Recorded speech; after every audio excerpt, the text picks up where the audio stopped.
Hello and welcome to the Tiling in Swimming Pool CPD. My name's Alan Garland and I'm the Specifications Manager for BAL in the Southwest. As with our other CPDs in this recorded series, unfortunately we can't take any questions during the seminar, but if you do have any questions or would like to talk about any projects, please do get in touch using the details on this slide. BAL has a proud history. We were founded in 1962 by the tile manufacturers that constituted the British Ceramic Tile Council. As tiles materials were changing and there were no specific products or guidance for fitting tiles, the industry was starting to experience installation failures. To ensure tiles could be used successfully and grow as an industry in the UK, the council formed a specialist materials company to develop high quality products for tiling installations and provide a comprehensive technical advisory service for the industry. BAL was formed for the industry, by the industry, and it's a value intrinsic to all we do today. Here at BAL, we have implemented a number of strategies in raw material use, waste reduction and energy saving, which has produced tangible results and led to the company being recognised as one of the top 6 UK manufacturing firms across all industries for sustainability and environmental management. We are committed to ensuring that environmental management goes beyond the recognised standard and continually improving our performance and ensuring that best practice methods are adopted at all times.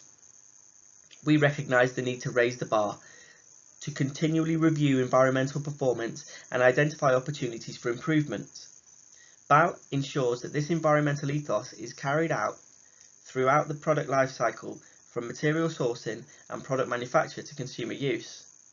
We strive to ensure that our use of raw materials is sustainable for the long term.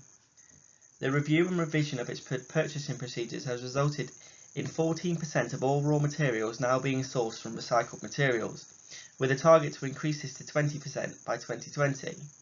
The company has also worked hard to address the environmental impacts associated with the transportation of raw materials and finished products, with 65% of raw material suppliers being UK based.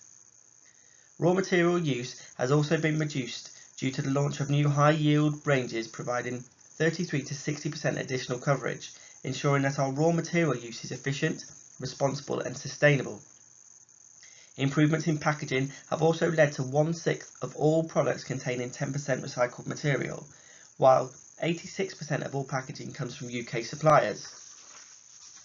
The implementation of energy reduction initiatives and investments has resulted in total energy saving of 147,000 kilowatts, or 6.4%, an estimated saving of 449,200 kilowatts per annum. Additionally, BAL still continues its partnership with Cool Earth, Europe's fastest growing environmental charity, to help fund the protection of rainforest in South America. We have a number of different teams here at BAL who will be able to aid you at each different stage of the project. The specification team, for example, can deliver any of our 8 RIBA-approved CPDs in practice and also help advise which products to specify. We could even write that M40 or M20 specification for you. Our task team, or technical advisory service team, who are based at our head office in Stoke, are on hand during office hours for market-leading technical advice.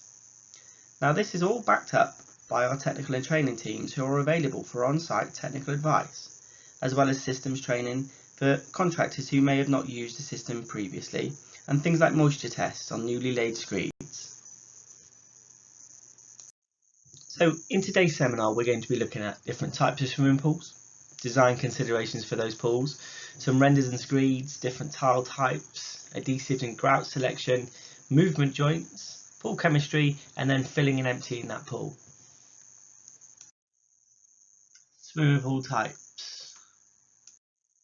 Fundamentally, a swimming pool is a water retaining structure. There are many different types of swimming pools. Some of the more common pool types include a competition pool. Now these are rectangular shaped, either 25 or 50 metres long and at least 1.35 metres deep. Competition pools are generally indoors and heated to enable their use all year round, and tiling to the pool tanks with facilities for competition swimming or water games, etc. are defined by ASA of FINA requirements to ensure that there are no cut tile pieces and require racing lane markers and timing pads. An Olympic pool is a pool that meets FINA's additional standards for the Olympic Games and for World Championship events. It must be 50 metres in length by 25 metres wide, divided into 8 lanes of 2.5 metres each, and 2 areas of 2.5 metres each side of the pool. The water must be kept at 25 to 28 degrees C, and depth must be at least 2 metres. Freeboard pools are the most common, and where the water level is lower than the top of the pool surface is removed via a skimmer built into the wall. Free-form pools are designed to have an irregular shape, often curves and graceful lines. These are used for leisure or private swimming pools and can often have wave-making facilities, rapids or lazy rivers, for example, flumes even. Hydrotherapy pools are used in hospitals and rehabilitation centres. They are designed for physiotherapy and treatment or medical conditions. The water temperature is higher than conventional pools, ideally maintained between 34 and 35 degrees C. Temperature, pressure and water movement is also controlled. Deck level pools have a water line which is level with the pool surround and transfer channel connected to the balance tank. The balance between aesthetic qualities and practicality is the key to successfully specifying tiling products. Incorrect specification can of course potentially lead to significant problems or even failure. Swimming pools and wet areas can be aggressive environments. It's important to consider the water balance, pool chemicals and cleaning regimes, as these can influence the specification choice of tiles, preparation products, adhesives and grouts. We also aim to advise on the best practice guidance to allow you to provide not only an aesthetically pleasing design solution, but also a durable solution for your clients which performs technically in these demanding environments for years to come. First and foremost, safety in use. This takes into account the slip resistance of the floor tiles both in dry and wet conditions. It's discussed later on in the seminar and is very important.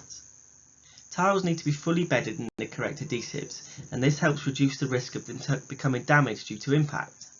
For safety reasons, the use of dark tiles for the base of the pool must also be avoided. The quality and chemistry of the mains water supplied to the pool will dictate some of the requirements for pool water treatment. Ultimately, the pool water should be maintained in a balanced condition. Aesthetic requirements taking into account the colour of the pool linings, for example, using contrasting colours for demarcation, pool guidelines and target and warning lines. Refraction of light in water will distort some colours more than others, and the deeper the water, the greater the distortion. Now, one of the main reasons for utilising ceramic tiles, for example in pool halls and shower changing rooms walls, is their ease of cleaning and maintenance. When properly installed and maintained and regularly cleaned, tiles will provide a long-lasting, durable, trouble-free finish. Choosing an appropriate cleaning regime is also important. The Tile Association offer further guidance on the cleaning of ceramic tiles. The pool shell. General methods for pool construction include reinforced concrete blocks or pattern block work, spray applied concrete, which could be called gunite or shotcrete, site cast reinforced concrete using block work and formwork as the shuttering, and cavity wall construction, which contains reinforced concrete. Some concrete swimming pools, such as those with movable floors, may be so accurately constructed that they might be tiled directly to without the need for a screed or render. Such concrete shells require high levels of accuracy in the construction and critical surface preparation before tiling. However, it's more common to specify a screed or render due to the degree of accuracy, tolerances and preparation work required for direct fixing. The advice on this slide is from both BS 5385 Part 3 and BS 5385 Part 4. As a water retaining structure, swimming pools should be designed and installed in order to meet the water tightness criteria. A water tightness test should be undertaken over a 7-day period. During that 7-day test period, the total permissible drop in water level after allowing for evaporation should not exceed 1/500th of the average water depth of the full tank, 10 mil or another specified amount such as the Sparta standard of 12 mil. The pool tank water tightness test should be carried out before the application of render, screed and tiled finishes. The basic structure should be watertight. As previously discussed, The exception to the above would be for pool walls constructed from reinforced concrete blocks or reinforced pattern blockwork. The render in this case needs to become part of the watertight structure. Further information can be found on BS EN 1992-3 2006 and the Eurocode 2 Part 3. The TTA technical document Design and Construction Process in Swimming Pools advises that the surround slab should be laid to falls, including deck level pools, away from the pool into drainage channels around the perimeter of the pool surround. These falls should be between 1 in 35 and 1 in 60, depending on the width of the surround and the type of tiles to be used. The structural concrete should be set to falls and not the screed.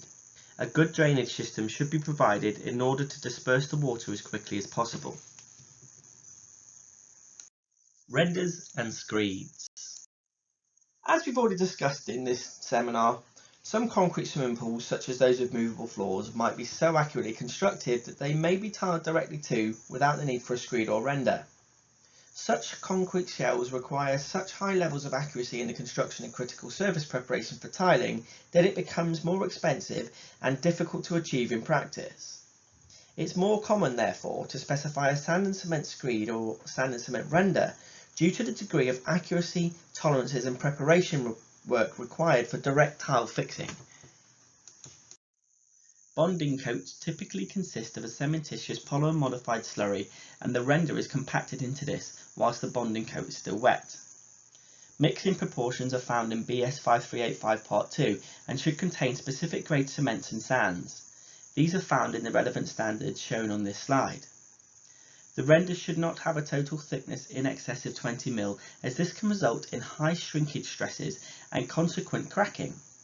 This should be finished with a wooden float ready for tiling. As with the render, a screed in a pool or a pool surround needs to be bonded. Using the same bonding coat of a polymer modified cement slurry, the screed should be applied and compacted whilst the bonding agent is still wet. The British Standard advises that for sand and cement screeds in pool tanks and surrounds, a mixing ratio of between 3.5 to 1 or 4.5 to 1 by weight should be used, and that the design thickness for a bonded screed is 40 mm. For tiling purposes, as with a render, the screed should be left with a wood float finish. Further guidance for the application of renders can be found in BS 5385 Parts 1 and 2, and sand and cement screeds are covered in BS 5385 Part 3 and BS 8204-1. Under no circumstances should these time intervals be reduced. In wet weather or poor drying conditions, a longer period should be allowed, and we will see why on the next slide. Drying shrinkage is the contraction which takes place in concrete or cement-based mortars as moisture is reduced when drying out. Compressive stress is set up in the tiling layer, resulting in separation between the adhesive and the tile, or occasionally between the adhesive and the substrate. Tiles are then forced up from the background and base, causing tenting and bulging of tiles to occur. As a result of this shrinkage, the tile will no longer be able to fit into the space that they once occupied. There are various factors which can influence the amount of drying shrinkage that is likely to take place. These can be the water to cement ratio, particle size of the aggregate, and the sand and cement mix proportions, etc. The British Standards BS 5385 guidance on drying times is designed to reduce the drying shrinkage stresses associated with constructional substrates. Replacement of fast-setting, low shrinkage cements for Portland cements into screeds and renders will reduce the drying times from a minimum of 3 and 2 weeks respectively to 24 hours before tiling can commence. It is also possible that this could be caused by moisture expansion within the tiles themselves, creating compressive stresses. BS EN 14411 2012 is the current standard regarding ceramic tiles. Definitions, classification, characteristics and marking, and BS EN 12057 is the standard for natural stone tiles. Tiles for use in swimming pools should have a lower water absorption, at most 3%, but preferably less.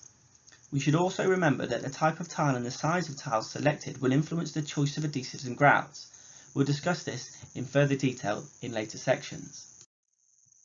Ceramic tiles should comply with the requirements of BS-EN 1411-2016. Ceramics and porcelain.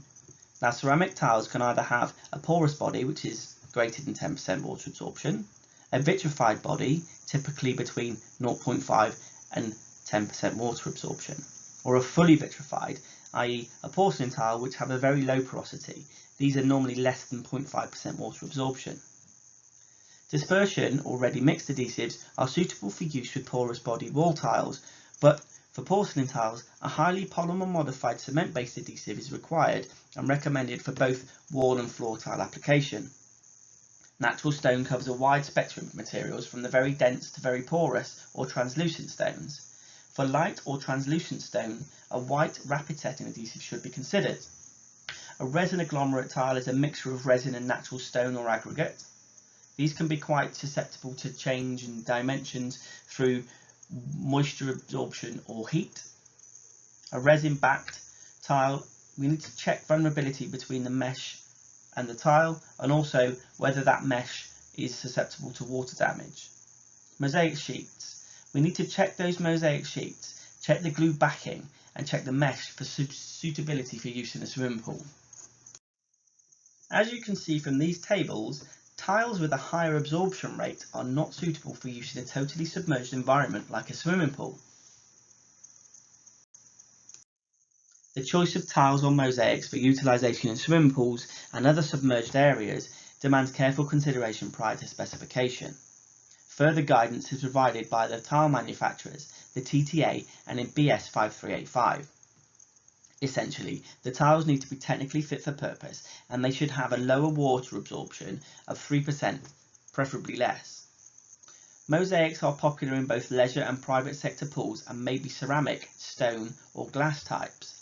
They are typically supplied on sheets and tend to be either mesh backed or plastic or paper faced. It's essential that any backing mesh and its water resistant glue does not occupy more than 25% of the area of each tesserae. Also, the glue holding the paper on the paper face mosaics must be removed easily from the face of the mosaic. No floor surface can be completely slip resistant. If there are any other contaminants present, different levels of roughness will be needed to lower the slip potential.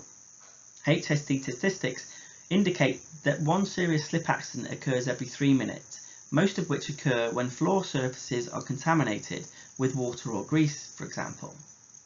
When assessing the potential risks of pedestrians slipping on a floor, it is important to appreciate the causes and means of preventing floor surface contamination.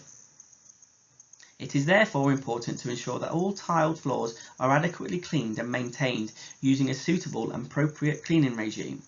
It's advisable to include this regime in the specification. One method for testing slip resistance of ceramic tiles is the pendulum test. This device uses a swinging arm to stimulate the slipping foot, and it can be used in wet, dry, or with specific contaminants. Research has shown that the pendulum test is a reliable and accurate way of measuring slip resistance both in dry and wet conditions. For this reason, the HSE have adopted this test method. In general terms, the slip potential is classed as below 25 is dangerous and high potential for slipping, 25 to 35 is marginal or moderate potential for slipping, 35 to 65 is safe or low potential for slipping, and 65 plus is extremely low potential for slipping.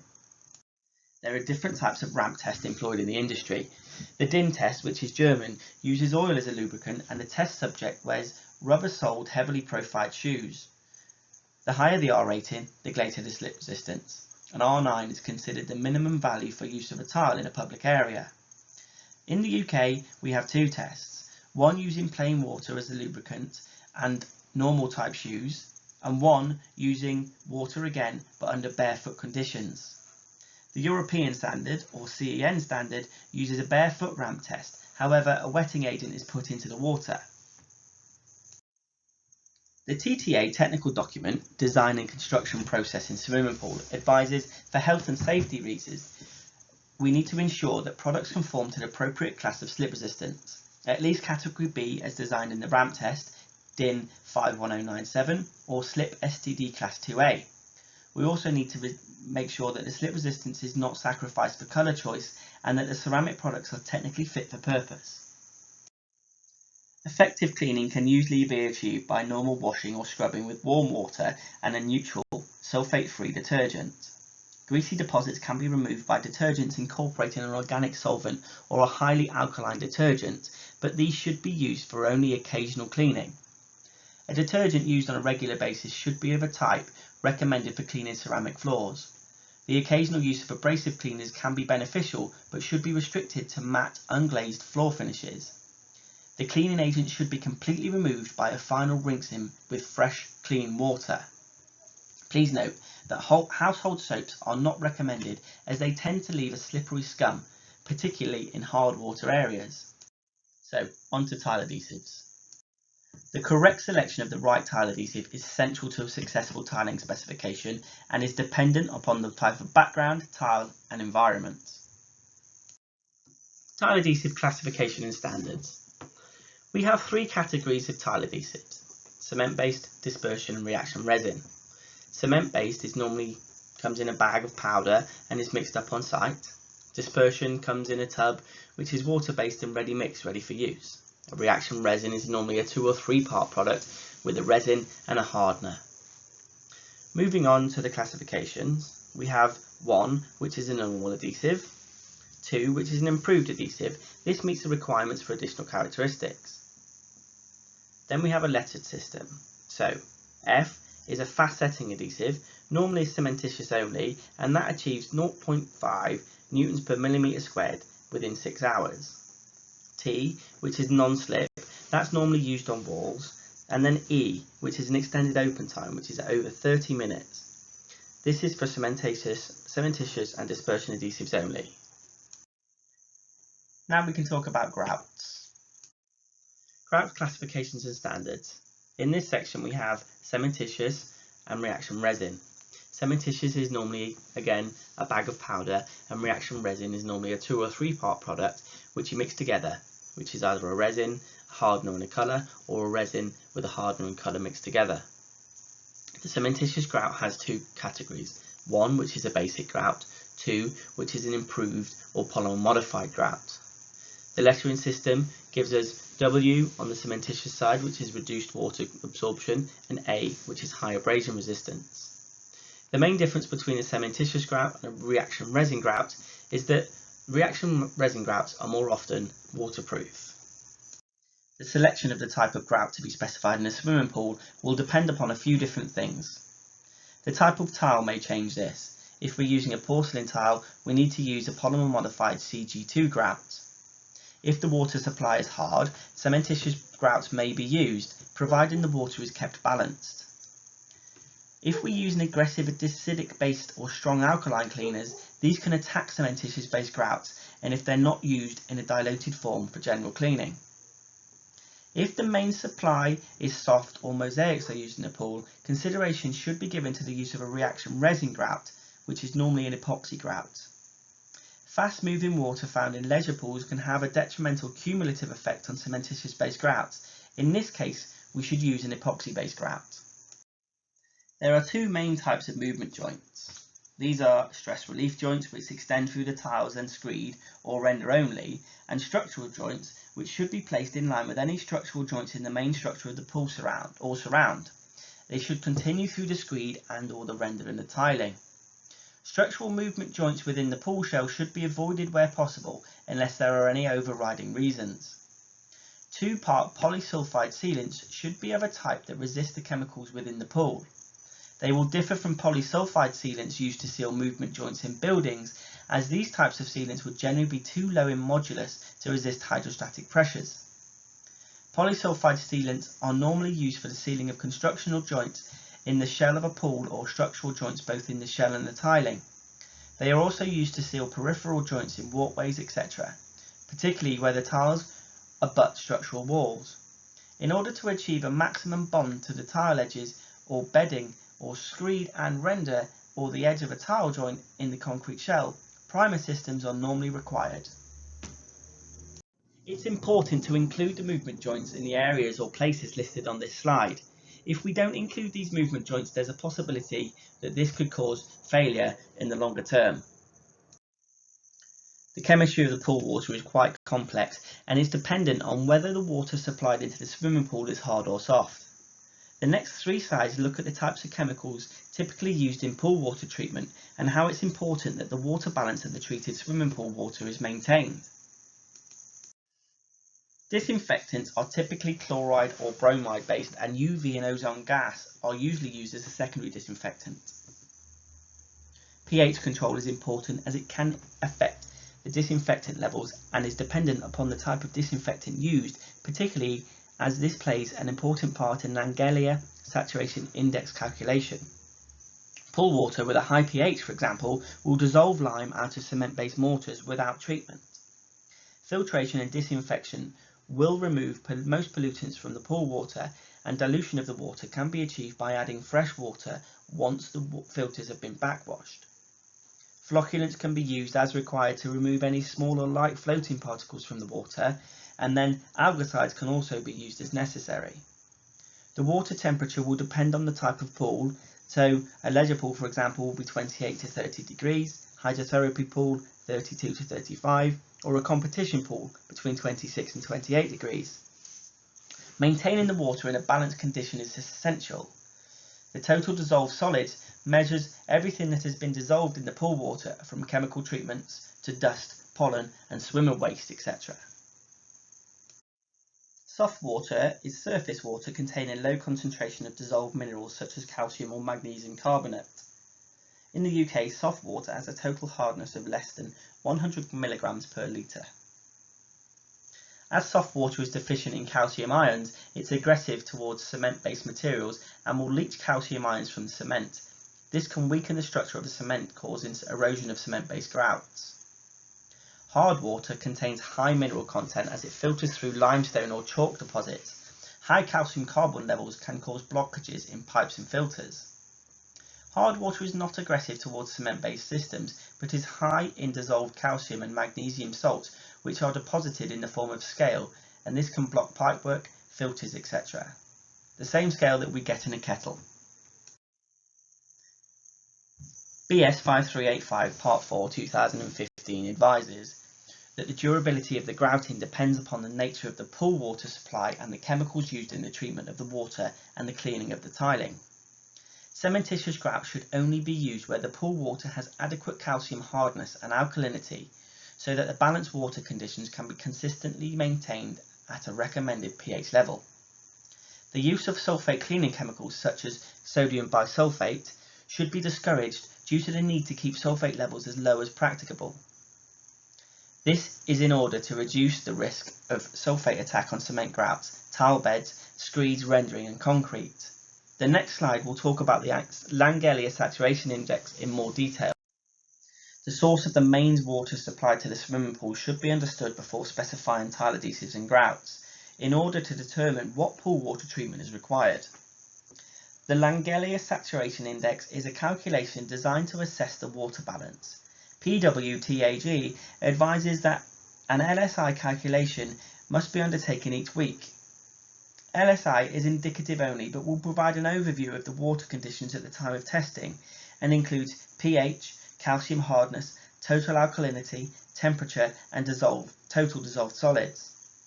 A negative value indicates corrosive water conditions which, if not addressed, could have a cumulative effect on metal components within the pool and could cause cement-based grout loss.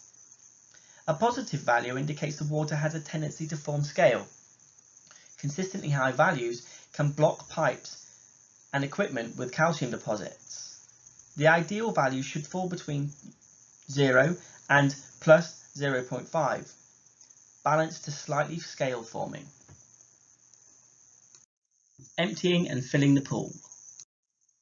Following completion of the tiling, grouting and placement of movement joints, a minimum 3-week period should be allowed prior to filling the pool. Pool filling or emptying should be undertaken slowly. This is to minimise stresses arising from loading and thermal changes resulting from the impact of mains water.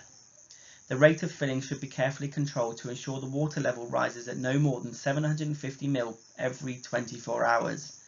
Similarly, stresses arising from initial heating will be minimised by restricting the rise in temperature to 0.25 degrees C per hour.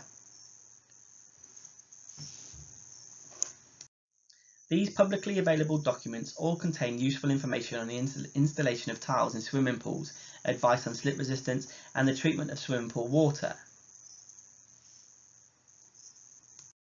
Thank you for your time, and if you do have any questions or would like to discuss any live or upcoming projects, please do not hesitate to call me or email me using the information at the beginning of this presentation.